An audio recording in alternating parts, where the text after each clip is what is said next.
열매가 있는 삶. 하나님 안에서 열매란 무엇일까요? 그것은 첫 번째, 하나님을 닮아가는 성품이고, 두 번째, 나를 통해 예수님 몰랐던 사람이 예수 믿고 생명을 얻는 것입니다. 하나님은 우리에게서 열매를 찾으십니다. 열매가 풍성하면 하나님께 영광을 올려드린다 라고 요한복음은 말씀하고 있습니다.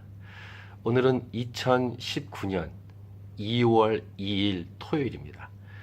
오늘 우리에게 주시는 말씀은 마가복음 11장 11절에서 19절까지의 말씀입니다. 오늘 말씀에는 두 가지 사건이 있는데 이 두 가지 사건은 결국 하나에 관한 내용입니다. 첫 번째 사건은 예수님께서 배가 고프셨습니다. 잎사귀가 있는 무화과 나무를 멀리서 보시고 가셨더니 거기에는 무화과의 때가 아니었기 때문이긴 하지만 어쨌든 잎사귀 외에는 아무것도 없었습니다. 그때 예수님이 우리가 좀 이해하거나 해석하기 좀 어려운 선포를 하시죠. 네게서 열매를 따먹지 못하리라 영원토록, 이런 선포를 했습니다. 그리고 이제 내일 본문에 이 내용이 연결되는데요.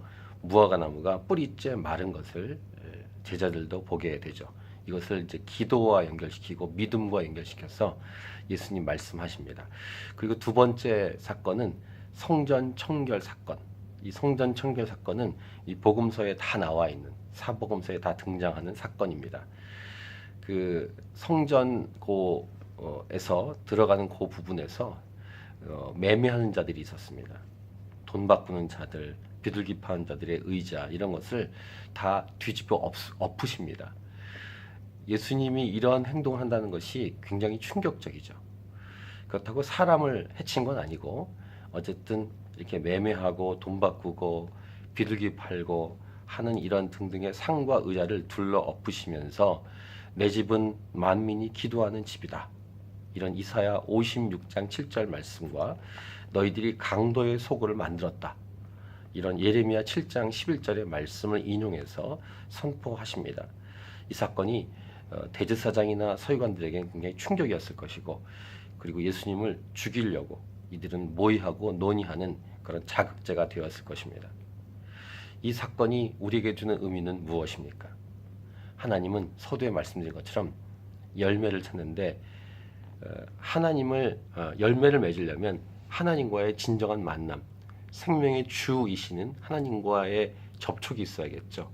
하나님을 예배하고 찬양하고 하나님께 기도하고 엎드리는 그런 관계를 누려야 되는데, 그것과는 상관이 없이 그냥 종교화가 된 이 부분을 하나님이 안타까우셔서 하나님이신 예수님께서 이렇게 행동하신 것입니다.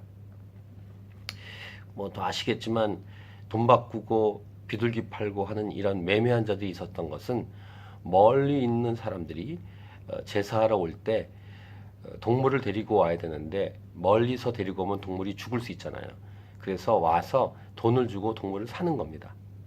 근데 그 사이에서 이익을 챙기고 그다음에 거기에서 나오는 그 돈을 비싸게 부르고 이런 등등의 일로 인해서 장사화가 된 거예요. 비즈니스가 된 거죠. 요즘 교회가 욕을 먹는 게 무엇입니까? 예수 믿는 자들이 욕을 먹는 것이 신앙과 믿음을 팔아먹고 종교화가 됐다, 즉 장사화됐다라는 것 때문에 욕을 먹지 않습니까? 즉 하나님과의 진정한 사귐에 관심이 없어지고 그냥 그걸 이용해서 자기의 이익을 챙기는, 이것이 종교 아니겠습니까? 이것을 예수님께서 허락하지 않으시고 다 내쫓고 강도의 소굴을 만들었다라고 말하면서 내 집은 만민의 기도하는 집이다, 이렇게 선언하신 것입니다. 이 사건과 무화과 나무를 저주한 사건이 연결되는 것이죠. 하나님은 열매를 찾으신다라는 것입니다. 여러분 안에 우리 갈라디아서에서 성령의 열매를 말씀하시죠. 사랑, 희락, 화평, 오래 참음, 자비, 양선, 충성, 온유, 절제. 하나님을 닮아가는, 하나님에게는 성품이 나에게도 맺을 수 있는 성품을, 열매를 열거한 것입니다. 하나님이 이것을 보십니다. 이것을 중요하게 여기십니다. 이것을 위해서는 하나님과의 접촉, 즉 하나님과 예배하고 찬양하고 만나고 생명의 원천 되신 그분과 함께 교제할 때 생명이 내 안에 풍성이 들어와서 열매가 맺어집니다. 그 불신자들에겐 이것을 얻을 수가 없는 거죠. 불가능합니다. 예수 믿어야, 접붙임 돼야 열매를 맺을 수 있다라는 것입니다. 그리고 그런 풍성한 성품, 하나님을 닮아가는 사람의 삶을 통해서 믿지 않은 자들에게 복음이 증거되고 그들도 예수 믿게 되는, 생명을 얻게 되는, 이것도 또 하나의 열매가 되죠. 하나님은 열매를 찾으십니다. 이 하루 일평생 하나님이 찾으시는 열매가 풍성한 저와 여러분이 되길 원합니다. 저희들이 속한 교회마다 하나님이 찾으시는 열매가 풍성할 수 있길 바랍니다. 어떻게 할 때요? 내 집은 만민의 기도하는 집이다. 강도의 소굴을 만들지 말라. 즉 진정한 신앙이 회복될 때, 진정한 예배가 회복될 때 말이죠.